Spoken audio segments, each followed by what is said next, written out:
Definitely, I would say like influence without authority was like maybe the top or close to the top of like something I had to rely on all day, every day, without a formalized role, right? It was so dependent on relationships and like, what leadership I was in conversation with and like, building that trust and ongoing communication just to make sure that, hey, what are you hearing? What am I hearing?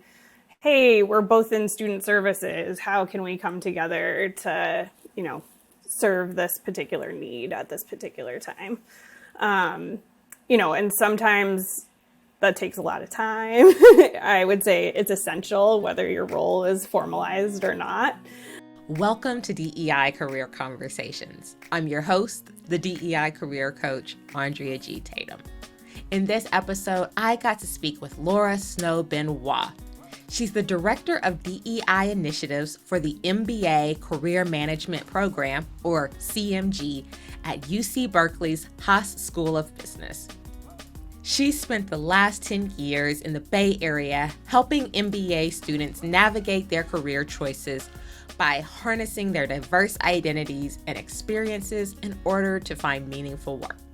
I think you're really going to enjoy this episode as we talked about what has changed in DEI over the last few years, how having a formalized title has helped to move the initiatives forward within UC Berkeley, and so much more. Now, be sure to subscribe and like this and drop some thoughts in the comments. That really helps us to continue providing really fun, information-filled episodes like this one.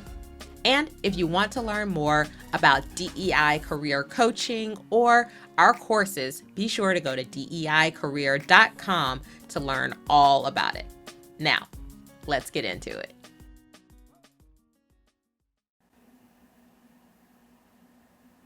Welcome to the show, Laura. I am so excited to have you here with us today. I'm so excited to be here. Thanks for having me. Absolutely. Well, let's get things kicked off. I would love for you to just start by telling us a little bit about your own unique journey to where you are now in DEI. Yeah, absolutely. I think like many of us in these roles and in the field, DEI has always been a part of our work, or at least our mindset. And, maybe the language has evolved, particularly in the last few years. But, social justice has like always been just a part of how I operate in the world, whether it was like through volunteer work or, wanting to have a mission-driven career, wanting to be in community and like make spaces where people are gathering together, especially in the workplace where we spend most of our lives. Not only productive spaces, but like really meaningful and hopefully joyful and, spaces where people can really like thrive and be themselves and bring all the amazing parts of their lived experience and work experience and knowledge and capabilities to the table. And so, that's interest, I think, started really early in my life. During even going way back to high school, like I worked at a law firm during the summer and, just kind of seeing how the office environment worked and, wanting to be like, if we like painted that wall a bright color, like maybe that would bring a little bit more energy or joy to the space. And, always having a legacy of volunteerism and like wanting to be involved in my community in various ways. But certainly like the biggest first pivotal moment was post-graduation from undergrad, moving to Chicago. And, living in the Midwest was really different than being on the West Coast. First job out of college, trying to just like navigate being in a big city. And, there's a lot of dichotomies in Chicago, right? There's the north side versus the south side. Politics at that time like would really swing back and forth. And it just like was a really different experience. Where I ended up for my long-term job there was in a mental health agency on the HR side. And so, just seeing how the operations worked, seeing how people were getting hired and who wasn't getting hired, kind of asking questions at that time around like pay equity and like how are these salary bands getting set and like who's getting promoted and why, what is the why behind how things are happening. And so, that being in an agency that was like serving, a really high need, underserved mental health population, we're talking folks living on the streets, schizophrenia, depression, needing housing needs, medical needs.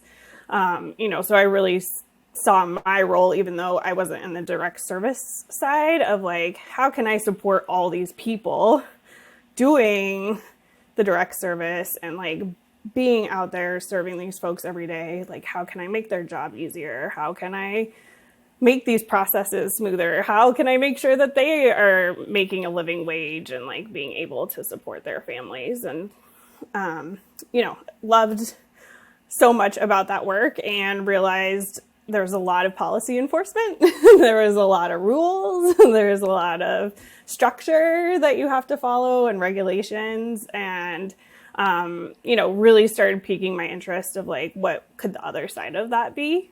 Obviously I was surrounded by a lot of mental health professionals. So the seed had already been there. My undergrad degree is in psychology. So, I always thought that might be a path that I would go down.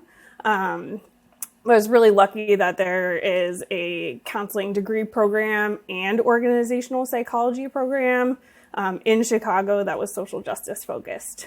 So it kind of lined up all these like areas of interest and like different ways that I'd already been doing the work and gave me a really like tangible degree to put that into practice.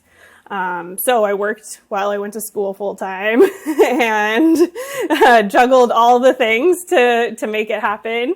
And, after a while really wanted to be on the side of like, how can I help people get into the system, right? How can I help them navigate the hiring process? How can I help them get to the yes? Rather being on the side that was like saying no all the time or like enforcing the rules all the time or pushing the paper all the time. So that really led to my eventual transition of being in MBA Career Services in the Bay Area. I've been here for over a decade now, which is shocking to say, but also exciting. And, embedded in that work, my interest area was always in serving particular affinity groups and folks with like different elements of their identity. But, my first job was at a school that had a lot of international students and they come with a really unique set of needs and like navigating the US networking system and like how to get a job here can feel really different than a lot of their home countries. Or we had a really large veterans population, right? And so many folks coming out of the service have never been in an unstructured job search and need a lot of different kinds of support. So I always saw myself kind of gravitating to like, how can I identify and like serve the needs of a particular group?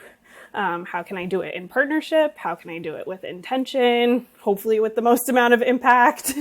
From there I moved to Mills College, which is, open to all genders at the graduate level, but certainly predominantly women identified folks, at the time, an increasing number of non-binary and trans folks, and definitely a like very large LGBTQ community, and so like just was like a really awesome space to like get to play around with some other ways to help students feel engaged, and in community when, they were in the minority in a lot of different ways. And so that's really where like club partnerships and alumni partnerships and really like looking at different ways of bringing folks together in conversation about careers. Had a chance to like do a lot of cool different programming. And then that brought me to Haas, where pretty much from the get-go, I was running some of our biggest diversity programs, some of which like come from the admission side and like feed into careers like pretty directly, just by the nature of how recruiting happens at the MBA level and how some of these programs are structured. And so got to build out like 10-week preparation programs over the summer and through that. And then, of course, during COVID and the summer that George Floyd was murdered, just like, we were all in dialogue over Zoom and just like in a really different way. And needs were coming to the forefront, I think, a lot more directly and a lot more clearly.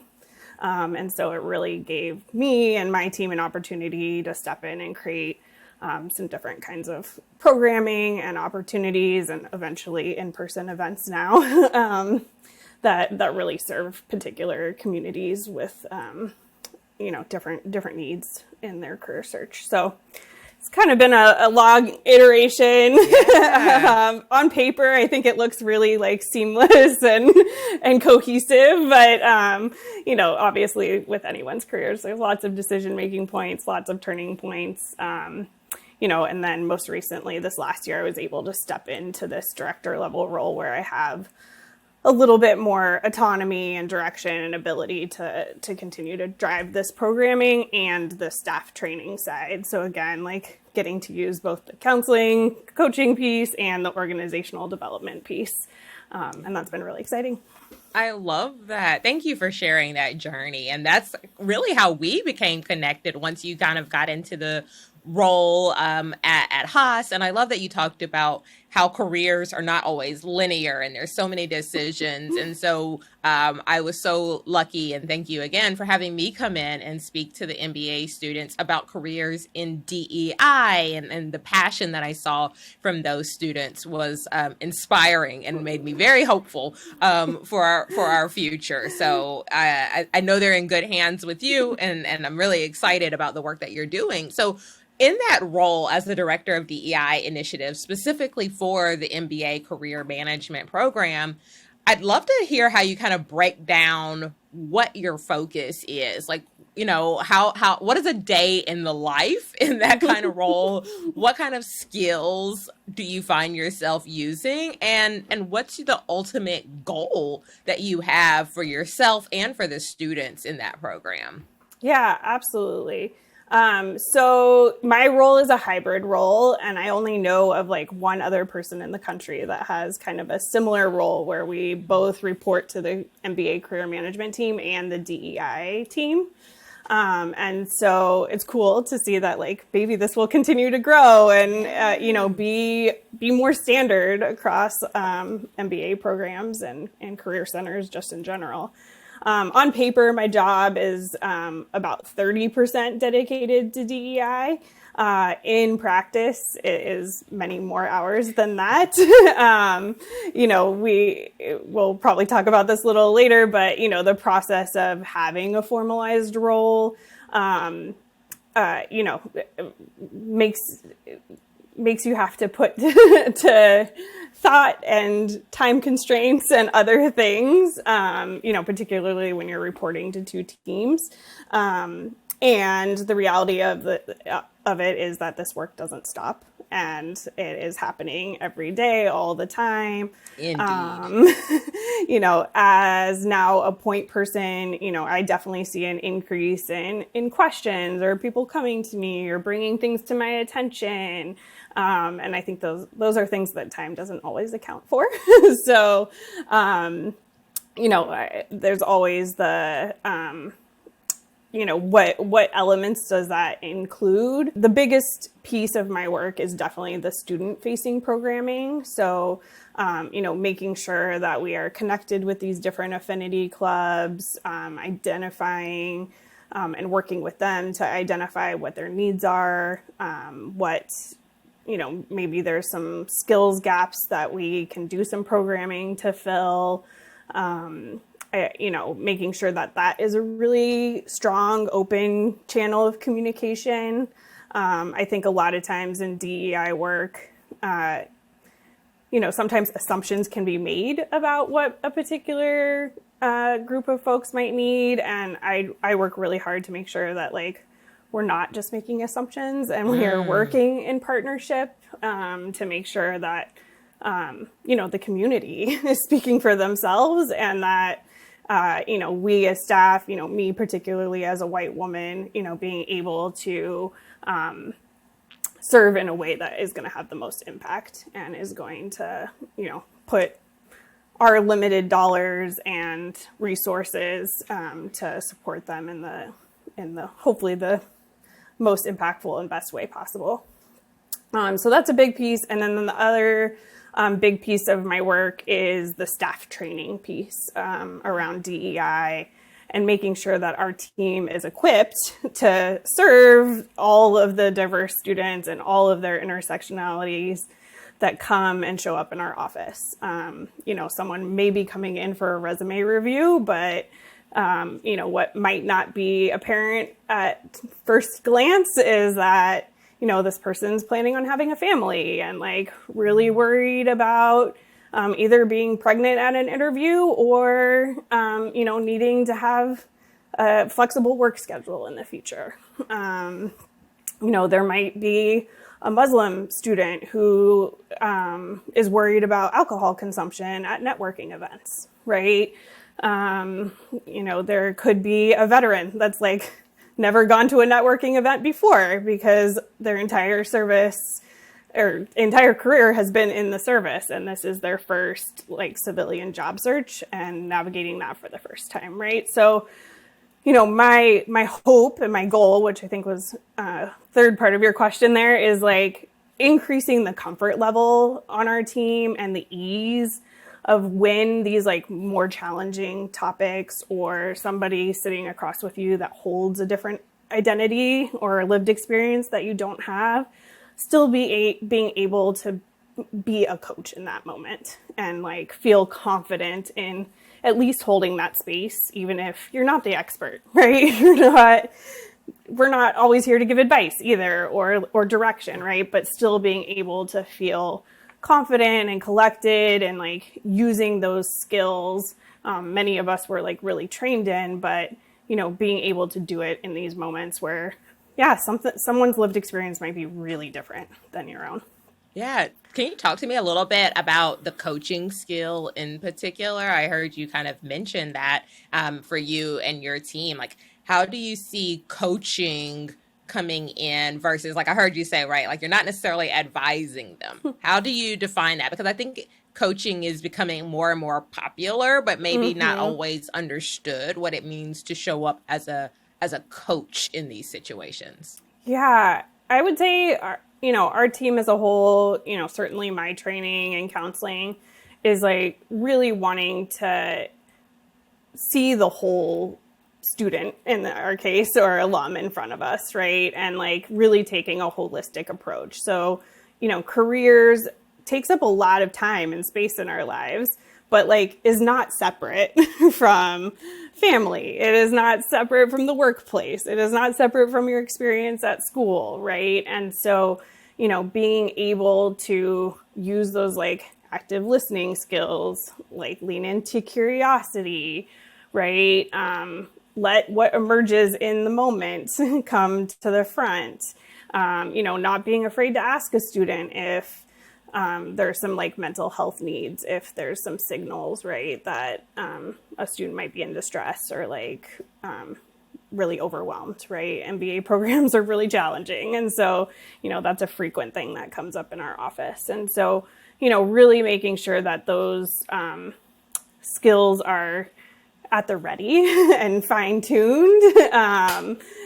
Many of us have gone through formal coaching or counseling programs like I did, but, that was 15 plus years ago, right? So we want to keep those active, and we want to make sure that there's like enough knowledge, around different DEI topics, around different identities, and what those lived experiences can look like.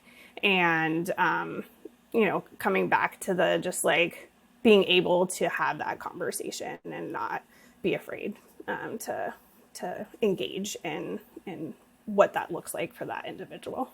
Yeah, no, I think you hit on something so important, which is like for some of us, myself included, right? I haven't been in college in years. It's been just a few years, and I see a lot of times I'm in different like Facebook groups or on LinkedIn, and what I'm really seeing is that folks who are just getting started, who are coming out of college, they have so many questions. There's so much uncertainty that I think as people who are more mature in our careers, we just take for granted that we've navigated that already. And I think what students and people who are early in their careers are navigating today is different than what I was navigating coming out of college. While there's a lot of similarities, I think that having coaches and taking advantage of the programs like you all have, and even for people who are in role already within an organization, if you've got, those young early career folks coming in, they're still really trying to get their sea legs, and they're afraid to ask questions. And so I see them going into these Facebook groups and saying like, can I wear my hair in natural locks? What if I need to wear a hijab? Is that okay? And so having a place and having the ability to ask questions in comfortable spaces with a knowledgeable team. And so that's why it's so important, even in like, corporate America, to have your team have that level of understanding, because again, you forget that folks who are just coming in are truly figuring this out for the first time. So much that we've already done. So I love that, that you're really helping your staff to be prepared for how to help the students navigating this next phase of their career. Yeah, absolutely. And especially as we're starting to edge into the Gen Z generation, like some facts that I learned at a DEI conference this summer was that a lot of those folks didn't have jobs in high school. A lot of folks don't have driver's licenses or didn't get them right away, right? And so, these training opportunities and responsibility development, however you want to frame that, is really happening for the first time a lot of times in these early career jobs. A lot of our students are, usually 3 to 5, sometimes 8 years out. So they've got their first job under their belt, but I think we're going to keep seeing more and more of that, and having the safe place to have the conversation and ask the questions. I think if I can have any main goal on my team, I hope we can just provide that, right? A place where we can come to do that. I love that. So I want to go back to something I heard you mention earlier. You talked about like the formalization of your role and kind of the pros and some of the cons. So if you can, talk to me a little bit about maybe some of the challenges that you see now that your role has been more formalized. Just talk to me a little bit about that. Yeah, absolutely. I think it's a big win in so many ways, because I think a lot of this work has been unpaid labor on a volunteer basis, maybe occasionally assigned, often opt-in and that sort of thing. So, I really see this role as the next step, or the first step in continuing to build out some structure, hopefully lay the foundation for some capacity building, hopefully not just on my team, but like setting an example for other teams in the organization, especially when you have these hybrid roles. Like DEI doesn't have to live on the DEI team. And say that again. Yes. Yes. Like, my hope is that it lives in every person on our team and is being done in hopefully 100, maybe 1,000 different ways every day, right? But, having a formalized role I think not only sends a message of like, we're taking this seriously, we're compensating for this role. And, because it's at an elevated level, it gives me a little bit of gravitas, especially because I work with a lot of other teams across campus and external partners. Before I had this job, I had to do a lot of explaining of why I'm reaching out, like what my role is, et cetera.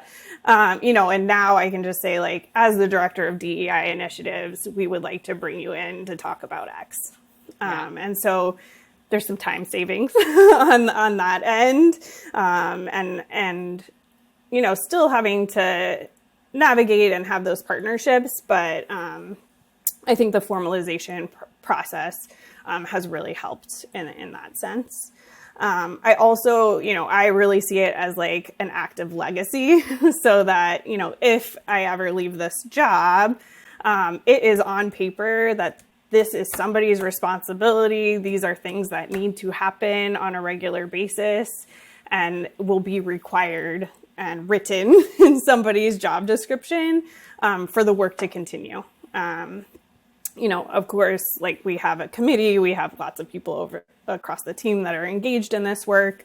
And I think it's really helpful to have a centralized person that's like kind of got their eyes on, we have like 3 different parts of our team. So like, what is team A doing? What is team B doing? What are these trainings that we're doing all together to just help with the coordination, facilitation, and making hopefully it more streamlined so it can continue to move forward. It's slow work, but my hope is that it will continue to help it accelerate and help it happen more quickly. Yeah. I often hear, from folks who maybe start off with a non-formalized role. To your point, right? There's certain things you can get done because you've got that title, you've got that cachet, but when the role's not formalized, were there things that you found that you were able to maybe get done more easily or to be able to navigate? Because I talk to people about this all the time, right? You talked about how DEI can live within anybody's role. So, on the other side, how did you navigate and did you find, again, pros and cons before the formalization? Yeah, totally. Definitely, I would say like influence without authority was like maybe the top or close to the top of like something I had to rely on all day, every day, without a formalized role, right? It was so dependent on relationships and like, what leadership I was in conversation with and like, building that trust and ongoing communication just to make sure that, hey, what are you hearing? What am I hearing? Hey, we're both in student services. How can we come together to, serve this particular need at this particular time? And sometimes that takes a lot of time. I would say it's essential whether your role is formalized or not. Sometimes the challenges of that, and I've felt it in different ways, but like feeling siloed, even before this work was official in this capacity or formalized in this capacity, you feel like you're doing a lot of backdoor navigating. Hey, can I get a little bit of money here? Can I get a little bit of money? Oh, maybe if we combine this, we can like have a networking event for underrepresented students, right? And now I think I feel it a little bit on the flip side of like, sometimes I think the default is like, oh, that's getting taken care of. Like we've got a person who does that. And so, really trying to continue that capacity building work of like, all right, how do we keep everyone engaged? How do we keep everyone feeling responsible for the work? Realizing that they're empowered and have the ability to do it, and hopefully getting to a stage where I'm more of like a consulting partner in that for those different teams or different individuals. But like one of the trainings we did at the very beginning of the year was how to practice anti-racism in your role at CMG. And so we had our external Cal Career Coaching Network come in and do a facilitated training, and everybody made some kind of commitment to anti-racism work for the year. And just, one of my intentions for that training was like really helping people see that it is in their power and in their role, and really by design across the university, a requirement of their job to be doing this work. And so like really trying to help make it tangible of like, okay, what does that really look like? What does that feel like? And what can I commit to in this, 12-month period? Yeah. Oh man, you talked about budgets, and I'm just going to say like everything that you just talked about, it's not specific to universities. It's not specific. Like I have seen this so often, especially when there's not a formalized DEI, or I see this a lot of times with employee resource groups inside of kind of the corporate sense, is that if things haven't been formalized, that budget piece so often is where things are like, I don't know. We don't have money to do it. And so you're doing exactly what you just said. Like you're kind of going over here to this leader. Like, can I get a little bit of your funds for professional development? And what about your funds over here for events? And what about, and like I have had to do that where I'm like literally pulling together money from lots of different places to be able to support the work that we do. But I think oftentimes as organizations mature, and so in the work that I do, I try to educate people who are right? Like oftentimes the people who are watching this are saying like, I'm really interested in DEI. I want to get into that. But every organization matures at a different level of what they're doing. So to your point, right? Like the fact that you were doing things without that title, and now that it's formalized and like you said, you have that different sense of authority and being able to come in there, that is across the board what I see in pretty much every organization. That things start at that very organic way. You build, then you actually get some formal budget, then you can get things, and then you get goals and all these things tied to it, and you see the progress. So it's not that I always say to people, don't discount the wins that you had, even if you weren't in a formal role. Absolutely. Yeah. I would not be here for sure, without a million small projects, like interactions, built relationships, bringing something to the table that I saw going on with, it was like many years of that before there was a case, right? And there was the business case, which in DEI work, I don't love going there, but unfortunately we end up there a lot of the time, right? To say like, hey, even just this one program I was running was taking 4 to 6 months of my year, right? And so, and I was like, and this requires like a different skill set than just the coaching or just the programming, right? And so, yeah, I would say like all those little bits and pieces matter. And we're still in the process, right? I'm the first person that's had this role on my team, and like in any team of this size outside of the DEI team, really. And so, that we are still figuring out budget. We are still figuring out what are our metrics, right? Like what can we continue to measure and look at year over year, or even with these trainings, like how are we looking at effectiveness over time? And those are all things that, continue to take a lot of navigating and conversations, and the space is changing a lot, right? DEI as a practice, is really in its infancy, like in some ways kind of like startup in nature, right? Things are changing rapidly. Best practices are changing rapidly. Language is changing rapidly. And so even just finding the starting point, has been a lot of this last year of like, okay, like how do we measure where we're at, right? Like how do we look at the foundation we've put in place? I would say our team's been pretty dedicated to this work for the last 5-6 years since I've been there. But, kind of in this ad hoc capacity and like these ad hoc programs. So like where where are we at? Where can we level set right now? And then, hopefully the next couple of years is like, how can we keep building and growing, having the designated budget and like those sorts of things, so that, again, that infrastructure is in place, the responsibility, accountability, and metrics are in place so that we can keep growing and keep looking at it.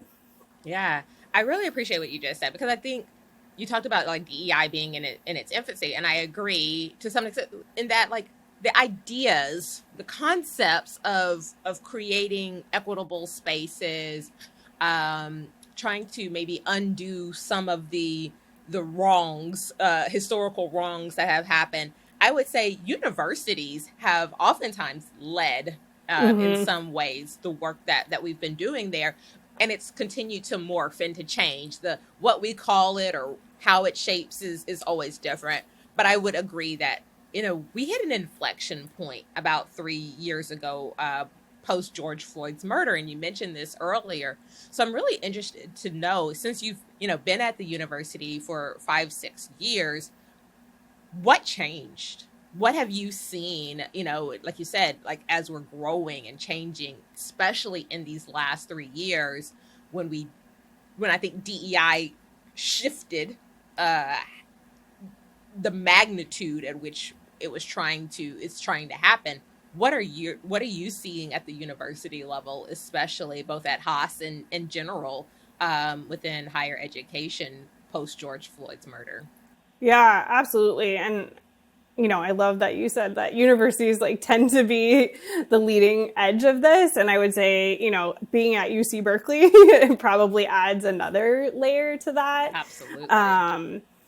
I think the tangible things that you can see is that a lot more people have these formalized roles, right? Like our central DEI team for Haas used to be a chief or director of diversity, right? And now we've got an admissions person and a student experience person, and a faculty consultant, and so they have, I don't know, times 5 their team, right? Yeah. So, that's a really tangible thing you can look at.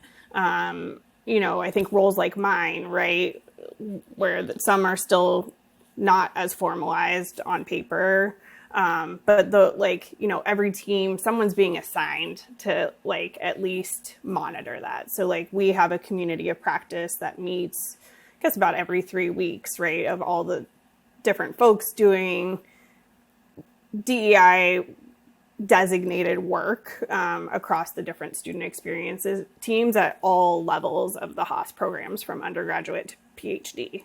So like we're being able to share best practices and challenges and like have that dialogue space and community space on a monthly basis, which is I think has been attempted in other ways before, but feels a lot more solid and like a really great go-to place. I think funding dollars has been like really evident. Staff professional development, not only at Haas, but across the campus. I bet there's like a DEI related training program you could go to at least once a week, right? Like, wow. And some are even getting like more tailored to the management team. The session I mentioned about anti-racism that our team did, like we basically were the pilot, and then it got rolled out to all the managers across Haas. So, the anti-racism, for example, is like a pretty normalized word at this point, and action. And, in our performance evaluation process, like everyone, every term has to clearly articulate, like, what are the things you have done in service of diversity, equity, and inclusion? So there's some structural policy type things that you can like see and feel the difference. Then there's some of these like macro programs. Like I went through a 9-month equity coaching program that was run through the Central University for student services folks in all kinds of divisions. So a lot of like dedicated effort, research effort. We are a research institution, so you definitely see that as well. But yeah, I think it's really getting embedded and practiced and centered more often. Do we have a long way to go? Absolutely. You know, are we still a representative institution of the state of California? No, right? But like, these are all things that feel like progress. And like, you know, I think one of the things I didn't mention earlier in terms of skill is just like patience and persistence in this work. Like, you know, I think sometimes you want to see the like big glorious outcome and this like massive change management process, you know, happen at the flip of a switch. And the reality of it is that this is like slow work. It is tedious work. It is work that like happens in those like micro moments, right? Those like interactions at the front desk, right? The like, you know, just giving a student an extra minute in your office or saying like, oh, hey, you know, I can squeeze you in today because I can tell like, you know, there's something really on your mind, right? So there's like these moments where that add up, right? And we might not see the ripple effect. We might not be able to measure the ripple effect, but you know, it is a gradual shift. It is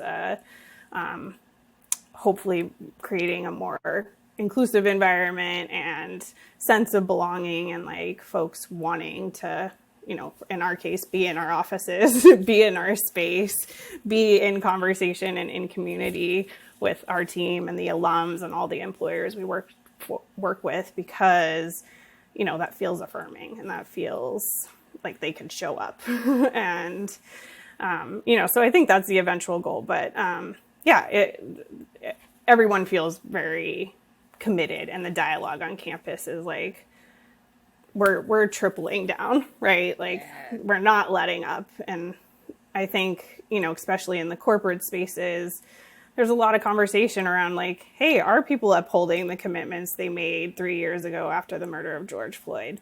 Are the dollars still there, right? And, you know, I feel really lucky to say that like, yes, you know, and we're still moving. And we, you know, the brakes haven't been put on, we haven't pulled back, and we've stayed really committed to continuing and growing this work.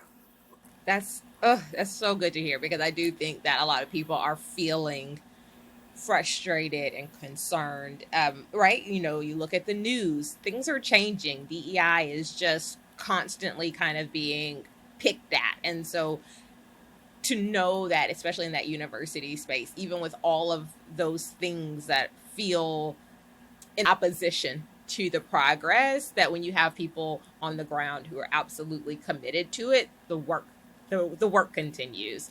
And I think that's the case across the board. And why sometimes it can feel slow is it's not just, hey, we're committed and so yay, let's change. It's so many, like you said, these little micro moments happen that are great, and then those micro moments that are not so great can actually cause a few steps back. So yeah. I really appreciate you saying that, because it is all of the things that come together in order to make progress, and it will feel challenging, it will feel hard, but it also, in my opinion, feels incredibly rewarding when you do see those successful moments.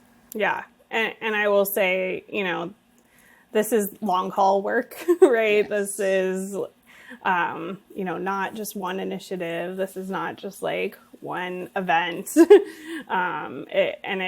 It takes a lot of fortitude and persistence. And, you know, even I find myself like, okay, I pitched this way, that like didn't land. I'm going to try again in a couple weeks, right? Or I'm going to like talk it out with another leader or two before I go back to the person that said no originally, right? So like, how can we continue to exercise the muscle, right? And get help it land with the right people at the right time so that we can keep getting more money. We can keep getting more time and resources to do the work. But, certainly it's all at a premium. So we're all taking it when it comes. Yep, indeed. Oh, Laura, I've enjoyed the conversation so much. And so I'd love to know, again, the audience for this, a lot of times are people who are just getting started in their DEI careers or who are thinking about moving into a DEI career. So for you, what is one resource or piece of advice that you would give to someone new in the space or someone who's aspiring to be a DEI professional? Yeah, absolutely. And this is probably the mental health professional in me, but I think therapy is probably the greatest support you can have in this work. And that can look different for different people. It doesn't necessarily have to be a mental health counselor, but having a space where you can do your own reflection, you can sit with your own stuff. You can't, especially when you're talking about identities all day, right? And shifting identities, or you got some feedback or had an interaction that didn't go great, right? Having a space, hopefully with another human, where you can dialogue and process through that and think about where's the growth edge here, where is the learning for me, so I can show up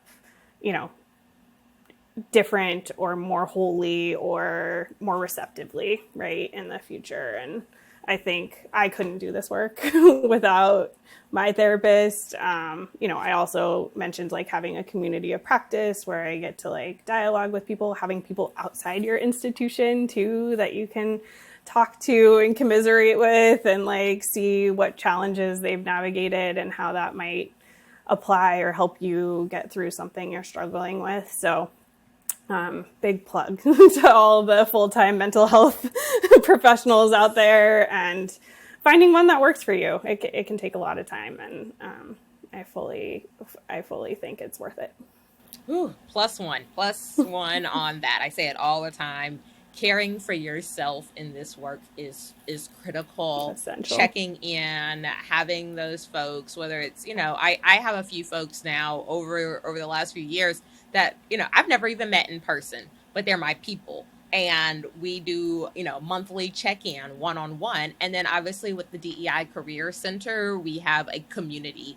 And especially for folks who are transitioning into the work, I really find that being in that community, people really find valuable because they've got questions. They're unsure and they don't necessarily know where can I ask this without getting, social media harassed or whatever it is. Yeah. So creating spaces to learn together, to have conversation, to work through things. I have my community sometimes say hey, let's talk through something that's relevant in the news, or let's talk through a challenge that you all have seen at work. And it's so interesting because you may get lots of different perspectives in that, and that will help you to navigate yourself and find what's the right answer for you and for your organization. And so I definitely plus one to everything Laura has said. So thank you so much for spending time and sharing these insights with this community. It's so valuable. And thank you for being here with us today. Oh, I really enjoyed it. Thank you so much, Andrea. Absolutely. I hope you enjoyed this episode of DEI Career Conversations. Don't forget to subscribe, and hit the bell so that you know as soon as new episodes are live. Also, if you'd like to learn more about our brand new program, be sure to check out the links below or visit DEIcareer.com and look at our courses. This new course is so exciting because not only are we going to help support you as a job seeker thinking about pivoting your passion into a career into DEI, but we're also going to make sure that you have the tools and resources you need in order to learn how to create data-informed strategies for DEI, how to create metrics, how to make sure that you know how to do the work of DEI by getting unprecedented insights from DEI professionals who are doing this work day in and day out. So I'm so excited about it. I hope that you'll join us. We have monthly community connection calls for anyone who's a part of the program, and you can learn more about it all at DEIcareer.com.